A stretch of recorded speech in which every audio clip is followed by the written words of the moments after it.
안녕하세요. 새남TV 이성훈 강사입니다. 이번 시간은 여러 군데 유튜브나 다른 데 이렇게 문의사항 중에 아이가 뭐 36개월, 뭐 40개월, 뭐 하여튼 60개월 이내에 아이들이 한글에 관심을 보인다면은 어떻게 아이를 가르쳐야 되는지 아니면은 가르치지 말아야 되는지 이런 거에 대한 질문에 대해서 답변을 드릴게요. 아이들이 여러 개 가지고 놀고 있는 것들 중에 그게 한글이라는 그런 거일 수도 있어요. 그거를 착각을 해가지고 아이가 한글에 관심을 보이는 거야 라고 착각을 할 수가 있는 거예요. 만들기를 좋아할 수도 있고 그림 그리는 걸 좋아할 수 있고, 그러다가 만진 게 한글에 있는 그 기역 니은 디귿 아야 어여 이런 거였는데, 이런 거 교구를 가지고 노는 게 우리 아이가 한글에 관심이 있구나 라고 착각을 할 수가 있어요. 그래서 이때부터 시켜야 되나 말아야 되나 이렇게 고민을 하시는 분들이 있어요. 그러니까는 아이가 이 교구를 계속 매일매일 가지고 노는지 아닌지를 확인을 하셔야 돼요. 일단 결론을 말씀드리자면은, 아이가 지속적으로 관심을 보인다고 하시면은 아이의 관심에 따라서 해 주시는 게 옳다고 보기는 하는데, 제가 누차 얘기했듯이 한글은 만 7세, 근데 우리나라는 좀 조기 교육상 학교 가기 1년 전, 그러니까 7살 정도까지는 안 가르치시는 게 더 좋아요. 아이들 운해 교육상 창의력, 생각하는 능력, 사회성 이런 것들을 키우기 위해서는 문자를 안 가르치는 게 아이들 정서 교육을 하기가 더 좋기는 한데, 아이들 여러 가지 환경적인 요건에 의해서 빨리 한글을 터질 수가 있어요. 그럴 경우는 또 다른 추가 교육이 필요해요. 추가 교육이라는 게 학교에 대한 예비 교육이 아니라 더 이상 자녀가 자극받지 않는 운해 교육을 병행할 필요가 있는 거예요. 이게 잘못돼 가지고 한글 교육을 시킨 다음에 부모님 욕심에 숫자 교육을 시키고 덧셈 뺄셈 교육을 시키다 보면은 아이가 더 이상 운해가 발달을 안 할 가능성이 굉장히 많아요. 제 강의를 처음 들으시는 분이 있을 수도 있기 때문에 다시 한번 간략하게 설명을 드릴게요. 아이가 태어나면서 과학적으로 나온 거는 만 7세까지는 운해가 성장을 하고, 자네는 일부분 말을 할 수 있는 능력과 기본적인 판단 능력을 할 수 있는 그 정도뿐이 아이가 성장을 안 해요. 뇌 자체에서 그렇게 막아버린 거예요. 사회성을 길러야 되기 때문에, 사람들과 같이 생활하는 그런 능력을 키워야 되기 때문에, 그리고 어른들하고 같이 생활하는 이런 사회에서 예의와 범절, 준법정신 이런 것들을 키우고 다른 사람과 어울릴 수 있는 이런 능력들을 키워야 되기 때문에, 이 문자 학습에 관련된 거나 논리력이나 뭐 분석력 이런 것들은 강제적으로 막아 놓는단 말이에요. 그런데 이 자뇌를 자극하는 것 중에 제일 빠른 게 이 문자예요.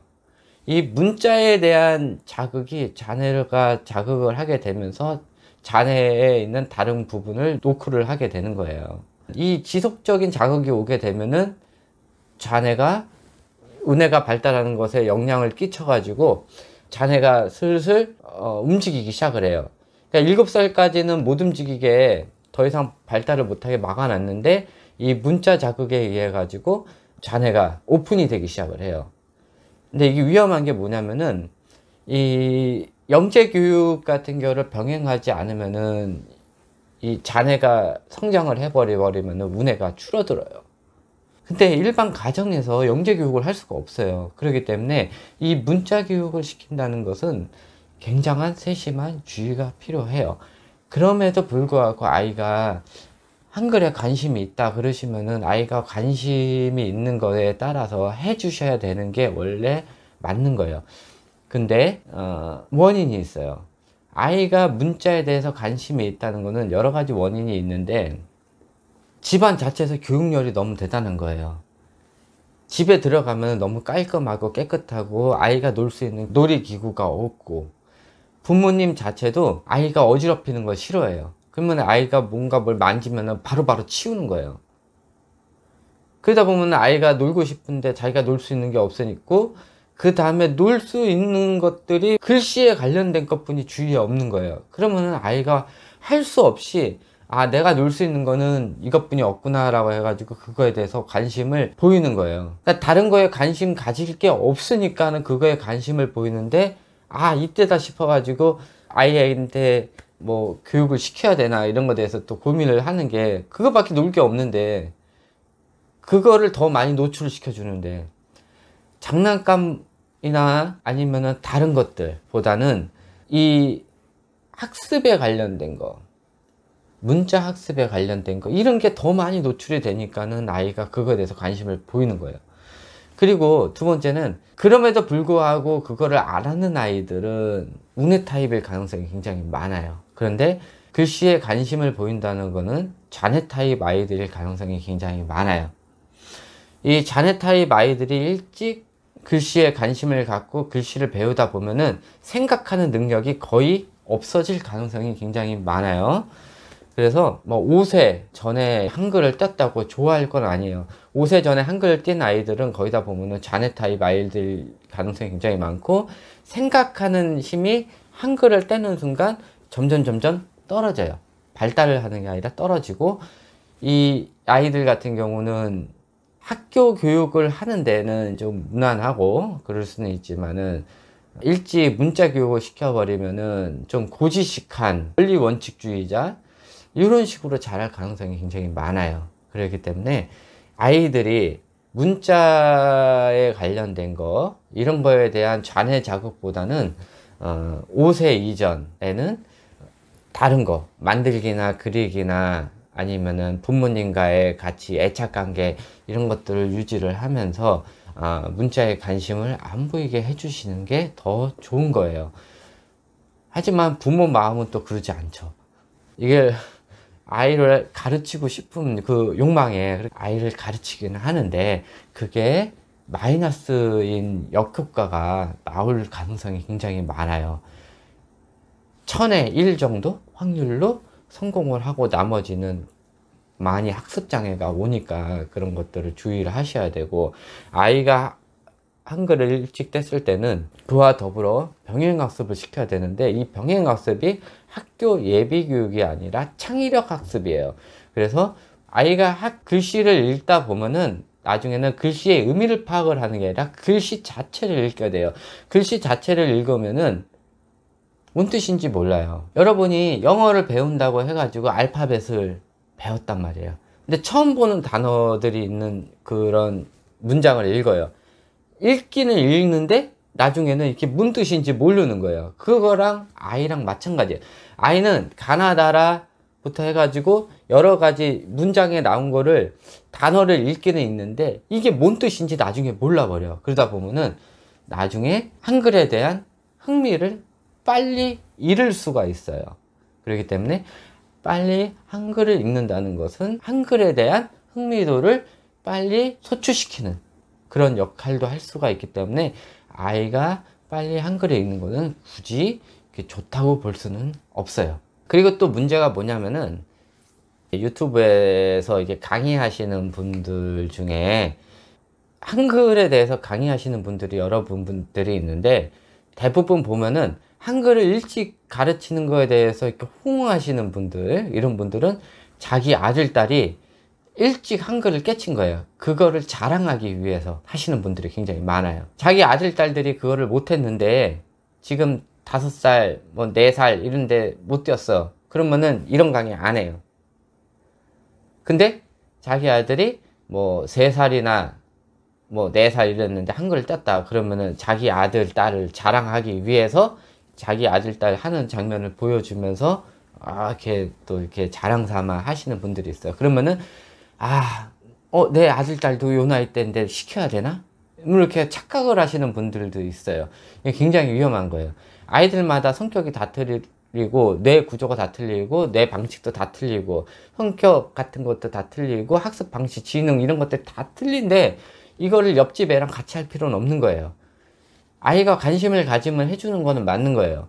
하지만은 그에 따라서 병행학습, 창의력 병행학습을 해주시고 부모님과 더 많은 애착관계와 또 아이한테 책을 더 읽어주셔야 돼요. 아이 보러 책을 읽으라고 하는 게 아니라 부모님이 더 책을 읽어주셔야 돼요.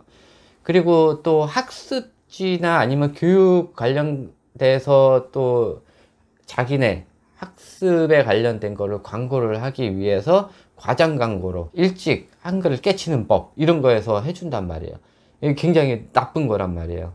그런데 아무런 꺼리낌 없이 우리 아이도 해야 되겠구나 하고 또 시키는 거예요.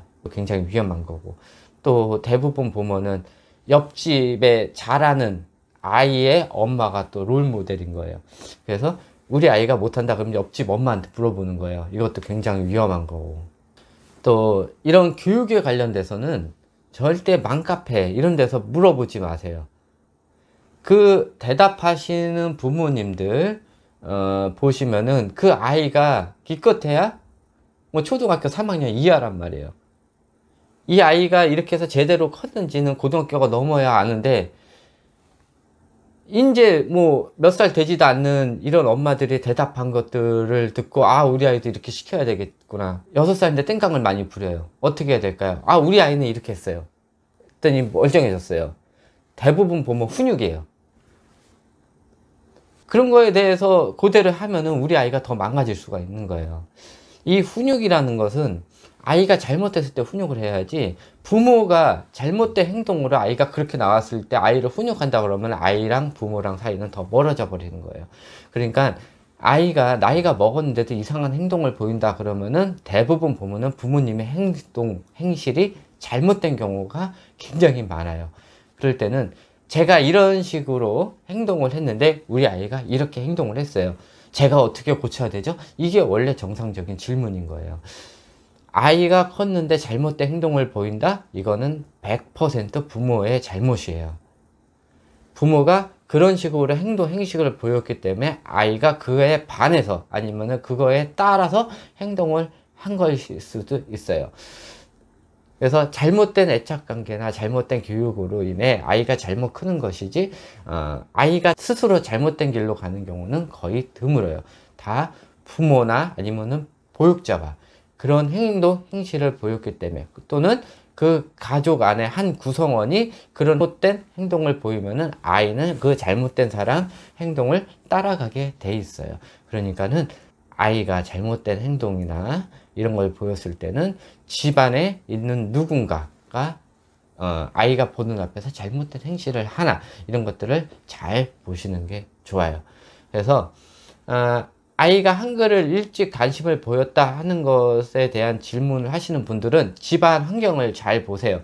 그래서 주위에 아이가 놀 수 있는 것들이 문자에 관련된 거, 특히 잔해에 자극될 만한 것들이 더 많은지 아니면은 아이들이 놀고 탐험하고 실험할 수 있는 이런 것들이 더 많은지, 집안에 이런 것들이 있는지를 한번 확인해 보시고, 집안 자체가 너무 깔끔하면 아이들이 잔해 타입으로 변화돼서 글씨에 더 빨리 관심을 보일 수가 있어요. 그렇기 때문에 아이가 어지럽히는 거는 웬만큼만 치우시고 너무 깔끔하게 치우시지 마세요. 아이가 그거에 대해서 또 스트레스를 받을 수가 있고 놀이에 대한 흥미를 잃을 수가 있어요. 그렇기 때문에 이런 것들은 좀 조심을 하셔야 되고, 아이가 일찍 한글에 대해서 관심을 보였다 하면은 꼭 창의성 교육을 겸비해 주셔야 되고, 아이 혼자 책을 읽도록 방치하는 거, 이거는 조금 삼가해 주시는 게 좋고요. 아이가 책을 빨리 읽거나 아니면은 글씨를 읽었다 싶으시면은 바로 이어서 해 주셔야 되는 게 한자 교육이에요. 한자는 뜻풀이가 되기 때문에 읽었을 때 이게 무슨 뜻인지 알 수가 있어요. 그렇기 때문에 아이가 한글에 대해서 일찍 관심을 보이고 한글을 읽었다 하시면은 바로 병행해야 될 게 창의성 교육과 한자 교육이에요. 그래서 한자 교육을 잘 시켜주시면은 아이가 책을 읽었을 때 뜻풀이 하는데 더 편할 수가 있고 더 똑똑한 아이로 자랄 수가 있어요. 그래서 이 한자 교육은 좌뇌 교육이 아니라 우뇌 교육이에요. 한자는 그림 글자이기 때문에 우뇌를 더 활성화시킬 수가 있어요. 그래서 여러 군데가 한자 교육을 하는 데가 굉장히 많아요. 근데 너무 높은 등급까지는 하지 마시고요. 기본적인 한자, 뭐 한 300자 정도에 해당하는 거, 이런 거에 대해서만, 딱 거기까지만 해주시고, 더 이상 해주시다 보면은 이렇게 또 좌뇌 쪽으로 갈 수가 있기 때문에, 요거는 조금 조심해 주셔야 되고, 애들 상용 문자 위주로 교육을 해주시는 게 굉장히 좋아요. 여기까지 해서 답변 드렸고요. 그 다음에 더 궁금하신 점 있으면 밑에 댓글에 남겨주시면은 제가 답변을 드릴 텐데, 다른 유튜브를 보시더라도 그 유튜버의 아이가 뭐 잘한다고 이렇게 너무 조바심 같거나 아니면은 상대적으로 우리 아이가 너무 낮거나 이렇게 생각하시면 안 돼요. 가끔 가다가 자기 자식을 자랑하기 위해서 이 강의를 하시는 유튜버들이 있기 때문에 이런 것들은 좀 조심을 하셔야 되고, 또 조심해야 될 게, 우리 아이가 이럴 때는 어떻게 하세요라고 이렇게 얘기하는 부분, 이런 유튜버들도 조심해야 돼요. 아이마다 성격이 다르고 다 틀리기 때문에 이게 정답일 수가 없는 거예요. 그렇기 때문에 이런 아이는 이렇게 교육을 시키세요 라고 하는 것들, 이런 것들은 조심해야 되고, 아이들의 성격을 알고 요런 성격을 가진 아이는 요렇게 하세요 하는 게 정답이에요. 그래서 요런 다른 유튜버들 강의를 들을 때 요런 것들 조심해서 다 걸러서 들으셨으면 합니다. 다음에 또 궁금한 거 있으시면은 질문 주시면은 답변 드리도록 하겠습니다. 네, 감사합니다.